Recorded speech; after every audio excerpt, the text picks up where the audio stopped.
iwelela melidumile ke leli cula. Etsa.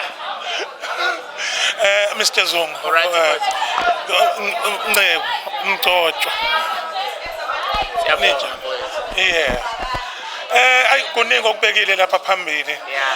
Mhlawumbe mongathi qaphu nje kulesi sikhathi usifiso esehambile kulo 7 years lo engasekho empilweni zethu. Isale yashintsha kanjani impilo?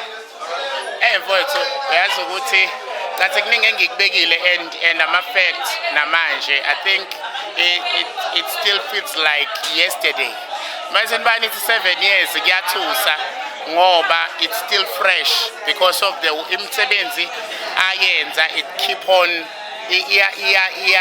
kuyekuthiwa niyenza i-echo ilokhu ibuya whatever that you see namhlanje the people that we are kubantu izinto esifundile manje kuthiwa yakhela ngamaqubenye kushiwo lento esayithatha kubaba uNcwane so whatever the part of us izinto esizenzayo njengamanje so ipart yethu iyingxenye of what ubaba uNcwane did so it did change a lot njoba ngishilo he was a trendsetter so we no longer have trendsetters esithi sizobukela kubona meaning njengamanje sekufanele siyiphantele ukuthi i-direction iyangapi or somehow abanye abantu they are waiting for i-direction ukuthina you know ukuthi asibalide as people mhlawumbe sifike mhlawumbe I would say besikade silandela obaba uNcwane very close you know but then nje ngeke azakhohlwakala even noma singa celebrate I think even in many years to come akuyona into esingamane sikhohle Sibonge kakhulu sithemba ukuthi sizobona emicimbini le eminingi